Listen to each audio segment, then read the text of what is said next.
Jake Morrison stepped off the silver transport ship and looked around. He had never seen anything like this place before. The ground under his feet was made of some kind of metal that glowed with soft blue light. Buildings floated in the air, without any support, connected by thin bridges that seemed to be made of glass. Everything was clean and shiny and perfect. This was the Zephyrian Imperial Military Academy on the moon called Carix Prime. Jake was the first human ever to be accepted here.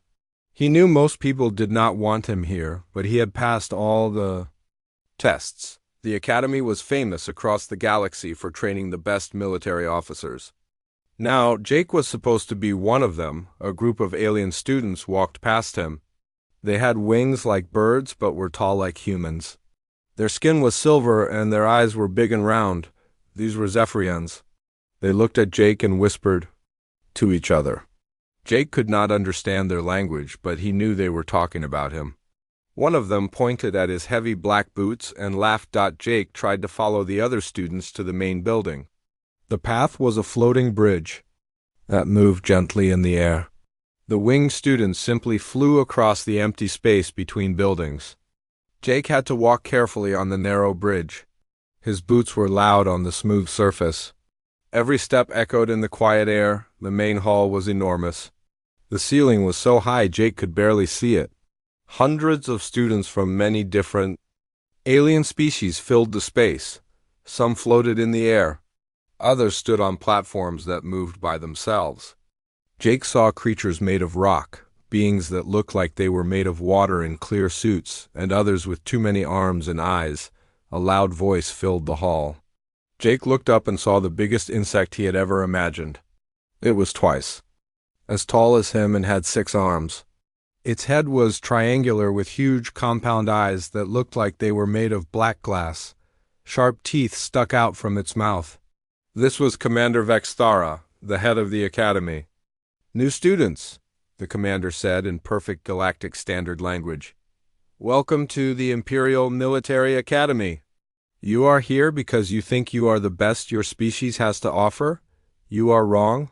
Most of you will fail. Most of you will go home in shame. Only the strongest will become officers in the Imperial fleet." The commander's many eyes moved across the crowd of students. When they stopped on Jake, he felt cold. The alien stared at him for a long moment. Jake could feel every other student looking at him too. He was the only human in a room full of aliens, and everyone knew it. "Some of you may wonder why we have accepted a human student this year," Commander Vexthara continued. "The answer is simple. The Galactic Council has decided. We must include all species in our military, even the less advanced ones. This human will be treated like any other student. He will receive no special help. When he fails, as he surely will, perhaps this experiment will end." Jake felt his face get hot. The commander had just told everyone that she expected him to fail. Worse, she had done it in front of hundreds of other students. Jake looked around and saw some aliens nodding in agreement. Others looked at him with what might have been pity. After the speech, Jake found his room assignment on a floating screen near the entrance. Room 847, level 15. He took the lift up and found his room. The door opened when he touched it, and Jake stepped inside. His mouth fell open. The room was clearly not made for humans. Instead of beds, there were metal bars hanging from the ceiling like bird perches. The walls had small holes that glowed with different colors. There was no furniture that Jake could recognize. Everything was designed for creatures that could fly or float. "You must be the human," said a voice behind him. Jake turned around and saw a Zephyrian student in the doorway. This alien was tall and thin with bright silver wings folded behind his back. His silver skin had patterns of blue and green that moved like water. "I am Crystal. It seems we are to share this space." Crystal looked around the room and then at Jake. "I was not told I would be sharing my quarters with a primitive species. This is most inappropriate for someone of my family's standing." Jake did not know what to say. He had expected that some aliens would not like humans, but hearing it said so directly was still hard. "I can sleep on the floor," Jake said quietly. "I do not want to cause any trouble." "You already have," Crystal replied. He moved to one of the hanging perches and settled on it like a bird. Your presence here troubles everyone. Humans do not belong in military service. You have no wings, no natural weapons, no special abilities. You are slow and weak, and your technology is hundreds of years behind ours. Jake put his travel bag on the floor. It was all he had brought with him. Inside were a few changes of clothes, some personal items, and a picture of his family back on Earth. He spread out a thin blanket from his bag and lay down on the hard metal floor. Through the room's window, Jake could see the two suns of this system setting behind the Academy's floating buildings. The sky turned purple and orange, colors he had never seen in Earth's sky. Everything here was beautiful and strange and completely foreign to him. Jake closed his eyes and tried to sleep, but Crystal was moving around on his perch above. The alien's wings made soft rustling sounds, and occasionally he would make clicking noises that might have been Zephyrian speech. Jake wondered if Crystal was talking to other students through some kind of communication device. As Jake lay on a cold floor, he thought about home. Earth seemed so far away now, not just in distance but in everything else. There, he had been normal. Here, he was the strange one, the primitive one, the one who did not belong. Maybe Commander Vextara was right. Maybe he would fail and have to go home, but Jake had not come this far to give up after one day. Tomorrow would bring new challenges, and he would face them the same way he had faced everything else in his life. He would find a way to survive. Even if he had to do it differently than everyone else. Outside his window, the Academy's lights twinkled like stars against the alien night sky. Jake woke up on the hard floor feeling sore all over. His back hurt from sleeping on the metal surface, and his neck was stiff. Above him, Crystal was already awake and cleaning his silver wings with his hands. The Zephyrian looked down at Jake with obvious disgust. Primitive creatures always sleep on the ground, Crystal said. It is only natural, I suppose. Jake rolled up his blanket and put it back in his bag. He did not want to argue with his roommate on his second day. There would be enough challenges without making enemies in his own room. The morning meal was served in a huge dining hall filled with floating tables. Jake carried his food tray and looked for somewhere to sit. Most tables were designed for specific species. Some were underwater for the aquatic students, others hung in the air for the flying ones. Jake found a table near the floor that seemed to be for students who walked instead of flew. He sat alone and ate food that tasted like nothing he had ever tried before. It was not bad, just different. Everything here was different. As he ate, Jake watched the other students. They moved with grace and confidence. They belonged here. Jake felt like he was pretending to be something he was not. After breakfast, all first-year students gathered in Combat Training Hall 7. Jake had never seen anything like it. The room was perfectly round and enormous, like being inside a giant ball. The walls, floor, and ceiling all looked the same, covered in silver metal with blue lights. There was no up or down inside the sphere. Instructor Kelenoff slithered into the center of the room. He looked like a giant snake, but with arms and a human-like head. His skin was dark green with gold patterns. When he spoke, his voice made a hissing sound that Jake found scary. "Today you will learn aerial tactical maneuvers," the instructor announced. "This exercise will test your ability to think and fight in 3 dimensions. You must capture the floating targets while avoiding the defense drones. Those who succeed will advance. Those who fail will be removed from the program." Jake looked around the spherical room and felt his stomach drop. Floating red spheres hung in the air at different heights and distances. Small robot drones zipped through the space between them, their blue energy weapons ready to stun any student who got too close. "Begin," Instructor Kelenoff commanded. Immediately, the room filled with movement. Zephyrian students spread their wings and soared through the air. Students made of rock-activated hover devices and flew upward. The water-based aliens in their clear suits used some kind of jet propulsion to zoom between the targets. Even students Jake had thought were ground-based turned out to have some way to move through the air. Jake stood on the narrow walkway that ran around the edge of the sphere. He was the only student who could not fly or float or hover. He watched as his classmates gracefully moved through the three-dimensional battlefield, dodging drone attacks and reaching for the red target spheres. "Cadet Morrison," Instructor Kellenoff called out.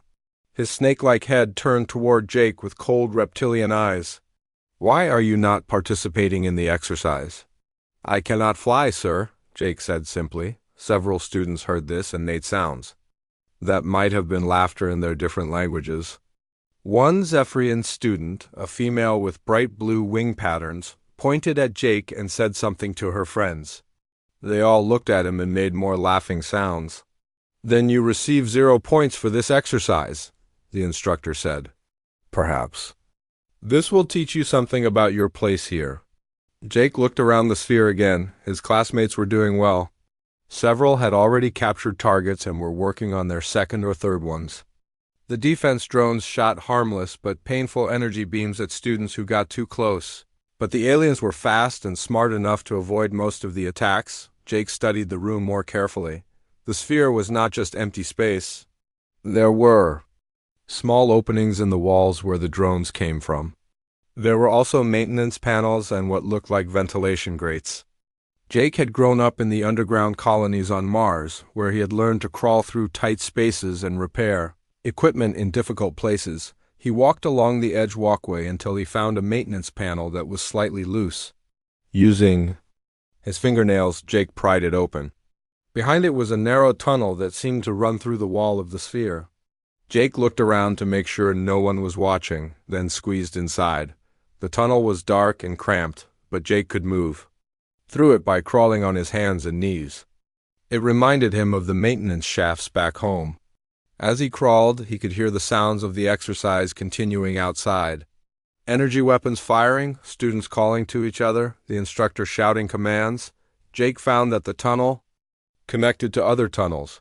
Soon he was crawling through a network of passages that ran throughout the training sphere. Through small grates, he could see into the main room and watch the exercise from different angles. He also discovered something interesting. Some of the red target spheres were positioned near ventilation grates.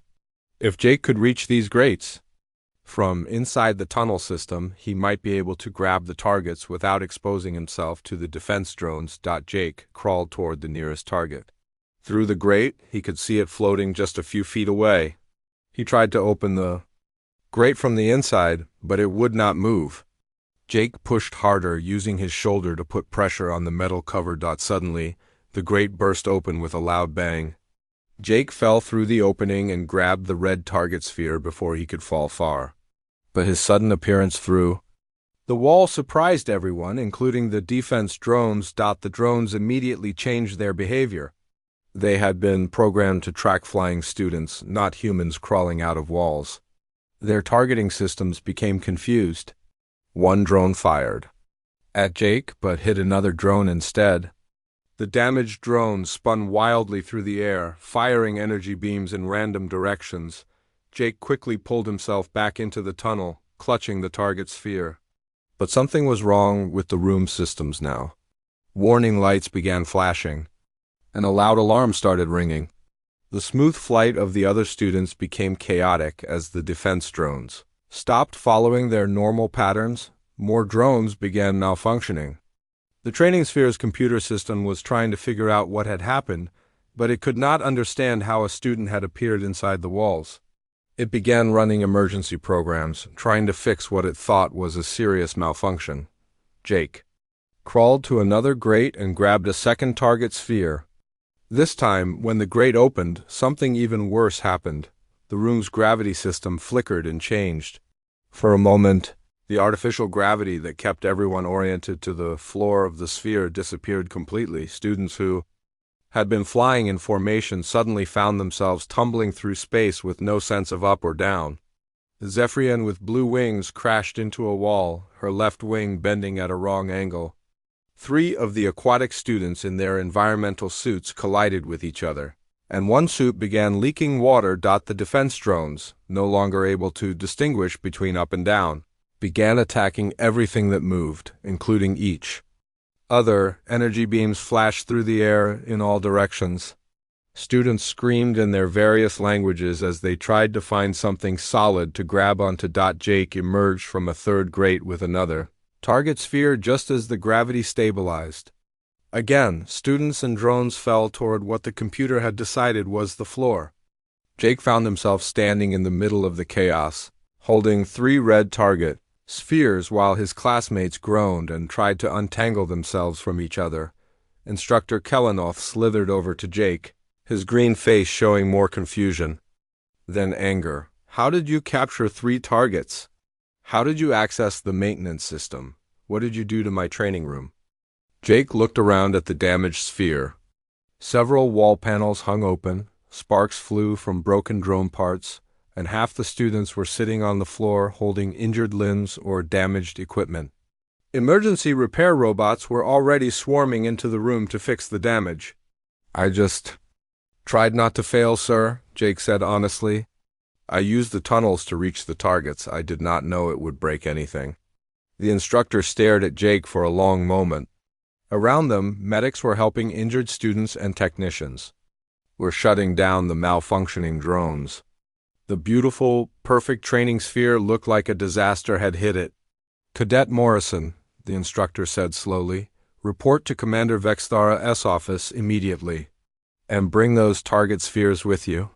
As Jake walked out of the ruined training room, he heard students whispering behind him. Some sounded angry, others sounded impressed. But all of them were talking about the human who had somehow won the exercise while destroying the most advanced training facility in the academy. Jake wondered if this was what his military career was going to be like. Jake sat outside Commander Vexthara's office for 2 hours. Through the door he could hear angry voices speaking in different alien languages. Sometimes the voices got very loud and sometimes they got very quiet, which seemed worse. Jake knew they were talking about him and what had happened in the training sphere. When the door finally opened, 3 alien officers came out. They looked at Jake as they walked past. One of them, a rock-like creature with glowing red eyes, shook his massive head and made a sound like grinding stone. Jake did not think it was a happy sound. Enter, Commander Vexthara called from inside. Her office. Jake walked in and stood at attention like he had been taught. The commander sat behind a desk made from what looked like black crystal. Her insect eyes studied Jake from multiple angles at once. Behind her on the wall were pictures of famous battles and awards from different alien governments. Cadet Morrison, she began, in one day you have caused more damage to this academy than most natural disasters. The repair costs for Combat Training Hall 7 will be enormous. Several students are in the medical bay with injuries. Our maintenance staff is working around the clock to fix systems that should never have been accessible to students. Jake opened his mouth to apologize, but the commander held up one of her 6 arms to stop him. However, she continued, you also achieved the highest score ever recorded in aerial tactical maneuvers. You captured 3 targets in a scenario where most students capture 1, if any. Our tactical analysis team is very interested in how you accomplish this. Jake did not know if he was in trouble or being praised. The commander's alien face was impossible to read. We have decided to accelerate your training, she announced. You will skip intermediate weapons training and go directly to advanced plasma rifle instruction. If you are going to break our systems, we want to see how you handle our most sophisticated equipment. The next morning, Jake found himself in Weapons Training Facility Alpha. It was the newest and most expensive building at the academy. Everything inside was pristine white with silver accents. The walls were covered with displays showing technical information in a dozen different alien languages. Chief Weapons Instructor Targoth was waiting for him. He was a Mentari like Commander Vexthara, but smaller and more heavily armed. His exoskeleton was dark red instead of black, and he had additional arms that ended in what looked like built-in weapons. So you are the famous human, Targoth said. His voice sounded like metal scraping against metal. Today you will learn to use the Mark 7 plasma phase rifle. This weapon is more advanced than anything your species has ever created. It requires perfect mental coordination and years of training to master. He led Jake to a table where a sleek silver weapon lay waiting. It was beautiful in a deadly way, with smooth curves and glowing blue energy cells. Next to it was a small device that looked like a metal spider. First, you must receive the neural interface implant, Targoth explained. This device will connect your brain to the weapon's targeting system. All students receive this implant. It allows the rifle to read your intentions and fire with perfect accuracy. Jake lay down on a medical table while a robot surgeon attached the implant to the base of his skull. It felt cold at first, then warm, then he could not feel it at all. When he sat up, the world looked slightly different. He could see energy patterns in the air, and small displays of information seemed to float at the edges of his vision. The implant is calibrated for known alien species, Targoth continued. Zephyrians connect through their antenna structures. Montari, like myself, use our head crests. Gorlaks interface through mineral deposits in their stone skin. For humans, ... Well, this is the first time we have tried this. Jake picked up the plasma rifle. It felt warm and alive in his hands. Immediately, information began flowing into his mind. Range calculations, energy levels, target identification systems. It was like having a computer connected directly to his thoughts. We will start with simple target practice, Targoth said. He led Jake into a firing range where holographic targets appeared and disappeared in complex patterns. Focus on a target, and the rifle will fire automatically when you achieve proper lock-on. Jake raised the weapon and aimed at the first target. The rifle's systems connected with his thoughts, reading his intentions, but something felt wrong. The connection was unstable, like trying to tune an old radio. Information flowed back and forth between Jake's brain and the weapon, but neither seemed to understand the other completely. The rifle fired, but not at the target Jake was aiming for. The plasma bolt shot sideways and hit a wall display, which exploded in sparks and smoke. Jake tried to lower the weapon, but it fired again, this time at the ceiling. A large chunk of metal fell to the floor, barely missing Targoth. "Stop firing!" The instructor shouted, "I am not trying to fire." Jake yelled back, "I cannot control it." The rifle was now firing rapidly in all directions. Jake tried to drop it, but the neural interface had created some kind of feedback loop. The weapon was stuck to his hands, and his thoughts were stuck to the weapon. Every time Jake thought about stopping, the rifle interpreted it as a command to fire at whatever he was thinking about not shooting. Plasma bolts flew everywhere. Training equipment exploded. Wall panels caught fire. Emergency lights began flashing as the facility's computer systems detected multiple weapon discharges in unauthorized directions. Targoth activated his personal shield and tried to reach Jake, but the random plasma fire forced him to take cover behind an overturned table.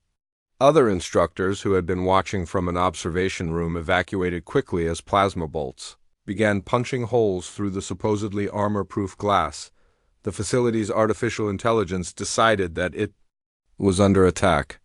Blast doors slammed shut, trapping Jake inside the firing range. Automated defense turrets emerged from hidden panels in the walls and began firing at Jake. Thinking he was an enemy soldier, now Jake was caught in a crossfire between his own malfunctioning weapon and the facility's defense systems. Plasma bolts flew in every direction as the AI tried to stop what it thought was an invasion, and Jake's rifle tried to shoot everything his panicked mind was thinking about. In desperation, Jake did something the weapon designers had never considered. Instead of trying to think calm, focused thoughts like the other alien species would, he let his mind run wild with every random human thought he could produce. He thought about baseball games and childhood memories and old movies and what he wanted for lunch and whether it might rain on Earth today and how much he missed his family's dog. The rifle's targeting system, designed to work with the orderly thought patterns of logical alien species, could not handle the chaotic storm of random human consciousness. It tried to lock onto 17 different targets at once while calculating the trajectory for a baseball that existed only in Jake's memory and attempting to shoot at weather patterns on a planet 50 light-years away. The weapon's computer core overloaded, the neural interface sparked and went dead. The rifle fell silent in Jake's hands just as the facility's main power grid failed. Emergency lighting cast everything in red shadows as smoke detectors wailed in fire. Suppression systems activated. Jake stood in the middle of the destroyed firing range, holding the now silent rifle as foam sprayed from the ceiling and alarms echoed through the building. Scorch marks covered every wall. Training equipment lay in smoking pieces. Several small fires burned despite the suppression foam. The blast doors opened and Targoth cautiously entered, followed by a squad of security guards. They all had their weapons drawn and pointed at Jake, but they seemed more confused than angry. "What happened?" Targoth demanded. "How did you override the weapons safety systems? How did you cause a complete facility failure?" Jake looked around, at the destruction and then at the dead rifle in his hands. The neural implant was no longer connecting to anything. His thoughts were his own again.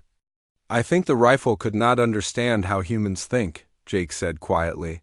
"Our brains work differently than yours. When it tried to read my thoughts, it got confused and started shooting at everything." Security Chief Gerthek arrived, his massive stone body filling the doorway. His red eyes glowed brighter as he surveyed the damage. Behind him came a team of investigators and repair technicians who immediately began documenting everything. "This facility contained some of our most advanced weapons technology," Gerthek rumbled. "The repair costs will be in the millions of credits. The weapons research data that was lost may be irreplaceable." Jake wanted to disappear. In 3 days at the academy, he had destroyed 2 major training facilities and injured dozens of his fellow students. The other cadets probably thought he was either insane or dangerous. Maybe both. "I am sorry," Jake said. "I did not mean for this to happen. I just wanted to learn how to use the weapon properly." Targoth looked at the smoking remains of his firing range and then at Jake. The weapon was designed by the finest engineers from 12 different species.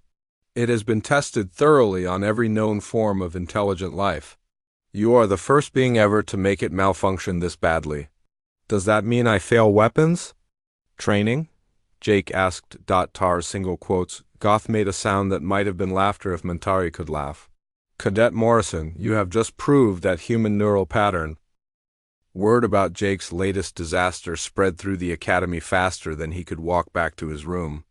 By the time he reached the dormitory level, small groups of alien students were already gathered in the hallways, talking in hushed voices. When they saw him coming, some moved out of his way as if he were dangerous. Others stared at him like he was some kind of strange creature in a zoo. Crystal was waiting in their room, perched on his metal bar with his wings folded tightly against his back. His silver skin had turned a darker shade, which Jake had learned meant the Zephyrian was upset. "The entire academy is talking about you," Crystal said without looking at Jake. "They say you destroyed another training facility. They say the weapons instructors are afraid to let you touch anything else. Some students think you are sabotaging the academy on purpose." Jake sat down on his blanket on the floor. "I am not sabotaging anything. I just cannot seem to use your technology without breaking it." "Our technology?" Crystal corrected. "This is galactic standard equipment. Every civilized species can use it properly. Every species except humans, apparently." That night, Jake could not sleep. He lay on the hard floor listening to the sounds of the academy around him. In the distance, he could hear repair crews working on the weapons facility. Sometimes he heard other students talking in the hallways, and he caught his name in their conversations even when they spoke in alien languages. The next morning brought news that made everything worse. Admiral Kefmoran herself was coming to personally evaluate Jake's progress. She was the head of the entire academy and one of the most famous military leaders in the galaxy. Jake had never seen her in person, but everyone said she was brilliant and terrifying. "The Admiral wants to see what all the fuss is about," Commander Vexthara announced during the morning briefing. "She has designed a special evaluation for Cadet Morrison. All students will participate in a grand tactical simulation. This will be your final test before moving to advanced training." Jake felt his stomach drop. Every test so far had ended in disaster. Now he would have to fail in front of the most important person at the academy. With all his fellow students watching, the tactical simulation would take place in the Infinity Chamber, the Academy's most prized facility. Jake had heard other students talk about it with awe. It was a room the size of a football field that could create perfect holographic environments. Inside, students could command virtual spaceships in realistic battle scenarios. When Jake entered the Infinity Chamber, he stopped walking and stared. The room was amazing. The walls, floor, and ceiling were covered in millions of tiny lights that could create any image imaginable. Right now, they showed the deep black of space filled with stars and distant galaxies. It looked so real that Jake felt like he was floating in the void. Admiral Kethmoron was waiting in the center of the chamber. She was unlike any alien Jake had seen before. Her skin was blue-green and seemed to shimmer like water. She had no hair, but flowing fins where ears might be on a human. Her large, dark eyes seemed to see everything at once. When she moved, she flowed like she was swimming through the air. "Cadet Morrison," she said in a voice like waves on a beach, "I have heard interesting reports about your training progress. Today we will see how you perform in tactical command situations." Around the chamber, other students were taking their positions at command stations. Each station controlled a virtual starship in the simulation. Jake could see the pride on their faces as they prepared to show their skills to the Admiral. "You will command this vessel," the Admiral said, leading Jake to a station in the corner. On the screen was a small, simple spacecraft with basic weapons and no crew. It looked pathetic compared to the massive battleships and carriers the other students were controlling. "It is a reconnaissance ship," the Admiral explained. "Single pilot, minimal weapons, designed for information gathering. Even you should not be able to cause too much damage with this." The simulation began. Space around them filled with two fleets of starships facing each other across a vast battlefield. Jake's classmates commanded ships on both sides, with the computer controlling additional vessels to fill out the fleets. It was like the most complex chess game ever played. But with spaceships and weapons. Jake watched as his fellow students began the battle. Their ships moved in perfect formations, following the tactical doctrines they had been taught. Zephyrian commanders used fast, elegant maneuvers. Montari students favored direct assaults with heavy weapons. The rock-like Gorlaks built strong defensive positions and waited for enemies to attack them. It was beautiful to watch. Like a deadly dance performed by masters, each species fought according to their nature and training. Every move followed established patterns that had been refined over centuries of warfare. Jake's tiny scout ship hung at the edge of the battle, almost forgotten. He was supposed to gather information and report enemy positions, nothing more. But as he watched the elegant battle unfold, something bothered him about it. Everyone was fighting fair. They followed rules. They maintained formations. They engaged in honorable ship-to-ship combat. It was warfare as art, and Jake found it completely wrong. War was not supposed to be beautiful. Back on Earth, Jake had studied human military history. Human wars were messy, brutal, and unfair. Humans used every advantage they could find. No matter how dirty or unconventional, Jake looked at his scout ship specifications again. It was fast but lightly armed and armored. In conventional tactics, it was almost useless in a major battle. But Jake was not thinking conventionally. He accelerated his ship toward the nearest enemy battleship, a massive vessel commanded by a proud Zephyrian student. The battleship's commander probably did not even notice the tiny scout ship approaching. When Jake got close, he did something no one expected. He rammed his ship into the battleship's engine section at full speed. Both ships exploded in brilliant flashes of light. The simulation registered Jake's scout ship as destroyed, but the massive battleship was crippled and drifting helplessly. Jake respawned in a new scout ship and immediately began looking for his next target. The students commanding the fleet were shocked. Ramming attacks were considered desperate and dishonorable. No civilized species would sacrifice a ship and pilot just to damage an enemy vessel. But Jake did it again and again, using his expendable scout ships like guided missiles. The simulation's artificial intelligence began to have problems. It was programmed with the tactical knowledge of dozens of species, but none of them fought. like Jake was fighting. The AI tried to predict his moves and counter them, but Jake's tactics made no sense according to any military doctrine in its database. When Jake ran out of ships to ram, he began using debris from destroyed vessels as weapons. He would push large chunks of wreckage into the paths of enemy ships, causing collisions and confusion. When his ship was damaged, he would deliberately crash it into enemy formations before it could be destroyed properly. The other students watched in horror as Jake turned their elegant battle into chaos.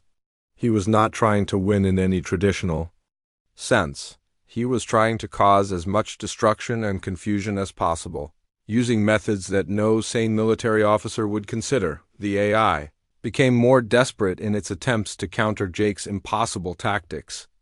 It began breaking its own programming, creating ship designs that did not exist and deploying weapons that violated the laws of physics.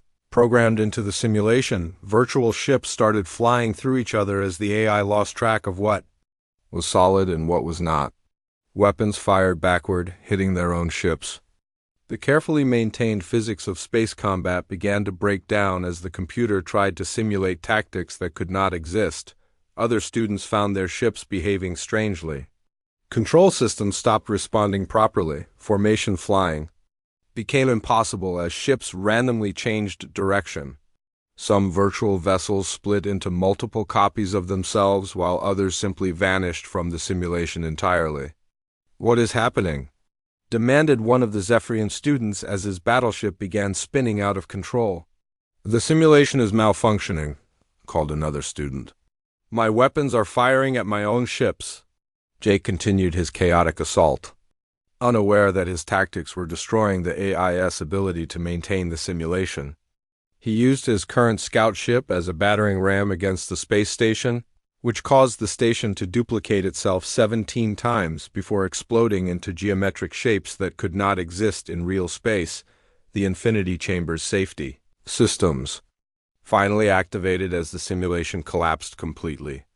The holographic space battle dissolved into random patterns of light and color. Warning alarms echoed through the chamber as technicians rushed to shut down the overloaded computer systems. When the lights came back on, Jake found himself standing in the empty chamber surrounded by 200 alien students who were staring at him in complete silence. Many of them looked shocked. Some looked angry. A few looked like they might be sick. Admiral Cadet swam through the air toward Jake, her large eyes reflecting emotions he could not read. Behind her, the chamber's walls sparked and flickered as damaged systems tried to restart themselves. "Cadet Morrison," she said in her ocean-deep voice, "in 10 minutes of simulation time, you have caused the complete breakdown of our most advanced asterisk." Jake did not sleep at all that night. He lay on his blanket on the floor, staring at the ceiling and listening to Crystal shifting restlessly on his perch above. His roommate had not spoken to him since the simulation disaster, but Jake could feel the aliens' disapproval filling the room like a cold fog. Outside their window, Jake could see work crews laboring through the night to repair the Infinity Chamber. Bright lights illuminated the damage, and Jake could hear the sounds of heavy machinery and shouting voices. He had caused all of that destruction in just 10 minutes. When morning came, Jake put on his cleanest uniform and made his way to Admiral Cathmoran's office. Other students moved out of his path in the hallways, but now they did it quietly, without the whispering and pointing of previous days. Word had spread about what happened in the tactical simulation, and no one seemed to know how to react to him anymore. The Admiral's office was located at the top of the Academy's central tower. Jake had never been this high in the building before. Through the massive windows, he could see the entire Academy complex spread out below him, with its floating buildings and graceful bridges. In the distance, repair ships hovered around the damaged training facilities like mechanical insects. Admiral Cathmoran was waiting for him behind a desk made from what looked like polished coral. The walls of her office were covered with military honors from dozens of different alien governments. Medals, commendations, and battle ribbons from campaigns Jake had never heard of filled every available space. "Sit down, Cadet Morrison," she said, gesturing to a chair that had been specially adjusted to human proportions. Jake realized that someone must have brought in human furniture just for this meeting. "Admiral, I want to apologize for," Jake began. "Stop," she interrupted, raising one graceful hand. "Before you say anything else, I want you to understand something. In my 300 years of military service, I have commanded fleets in 47 major battles. I have seen every type of warfare that the known species can wage. I thought I had experienced every possible form of military thinking." She stood and moved to the window, looking out at the academy below. "Yesterday you showed me something completely new. Your tactical approach in the simulation was unlike anything in our military databases. Our analysts have been studying the recordings all night, trying to understand your methods." Jake shifted uncomfortably in his chair. "I know I broke the simulation system. I know I caused massive damage. I will accept whatever punishment. You are not being punished," the Admiral said, turning back to face him. "You are being promoted," Jake stared at her, certain he had misheard. "Promoted? Tell me, Cadet Morrison, what do you think warfare is supposed to accomplish?" Jake thought for a moment. "To defeat the enemy and protect your own people? And how do you accomplish that? By using every advantage you can find, by being willing to do whatever it takes to win, by making the enemy afraid to fight you." Admiral Kethmoran nodded slowly. "Every other species in this academy has been taught that warfare is a noble art with rules and honor and proper procedures. They believe that there are right ways and wrong ways to fight, and that a good officer follows established tactical doctrines." She returned to her desk and activated a holographic display.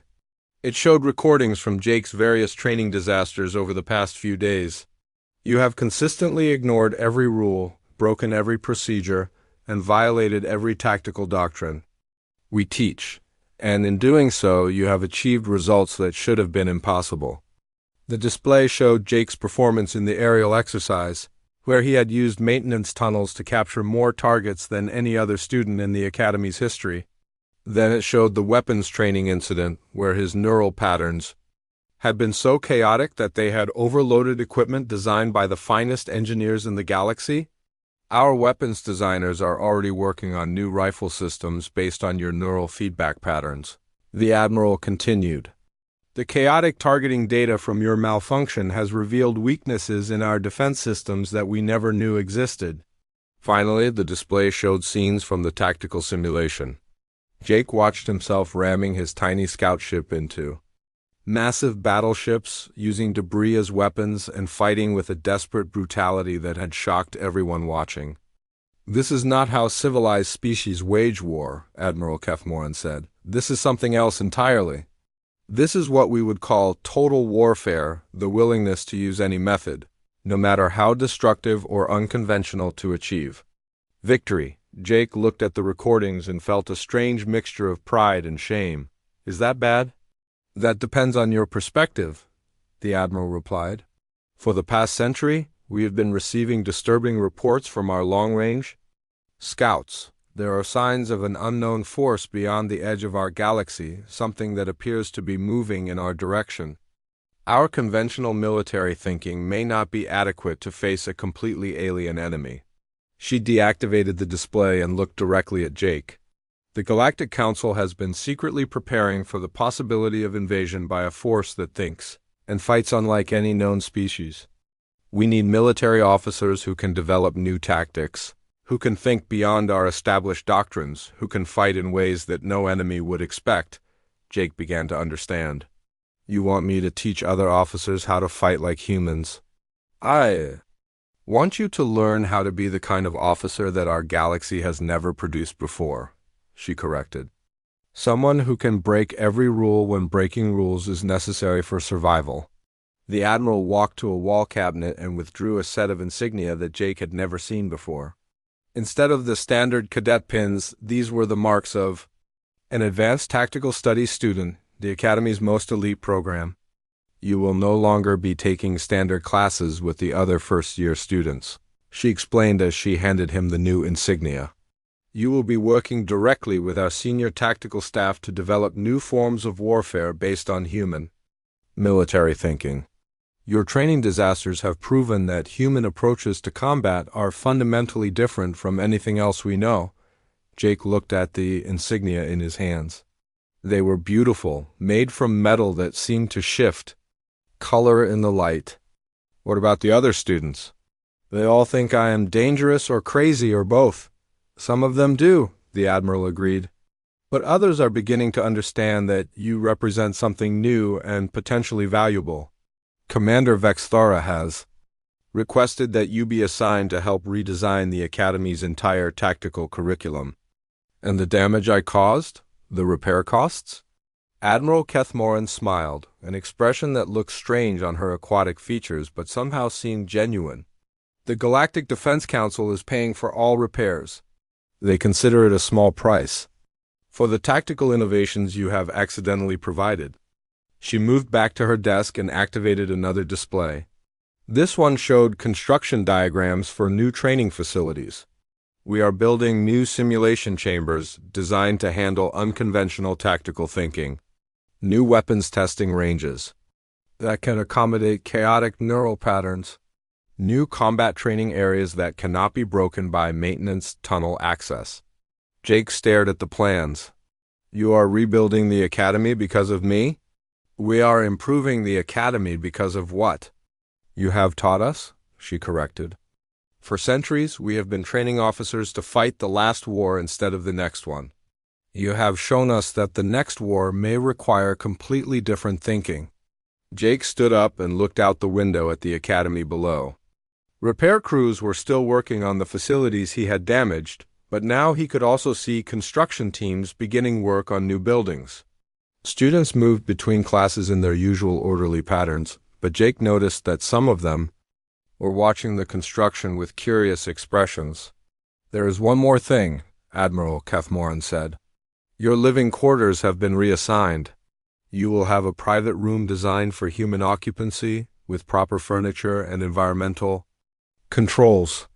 Jake thought about Krikstal and the uncomfortable nights on the hard floor. What about my roommate? Cadet Krikstal has requested a transfer to standard quarters, the Admiral replied diplomatically. However, several other students have volunteered to work with you on the new tactical development projects. It seems that some of your classmates are more interested in learning from you than avoiding you. As Jake prepared to leave the office with his new insignia and assignment, Admiral Kethmoran called him back. Cadet Morrison, I want you to understand something important. What you have accomplished here is not just breaking equipment or causing accidents. You have proven that the universe is full of possibilities that we had never considered. Your presence here has made all of us think differently about warfare, about tactics, and about what it means to be prepared for the unknown. Jake nodded, though he was not sure he fully understood what she meant. One question, Admiral. Why did you really accept a human student? The diversity initiative was just an excuse, was not it. Admiral Kethmoran's smile became wider. The Galactic Council has been monitoring human military history for decades. Your species' approach to warfare is unique in the known galaxy.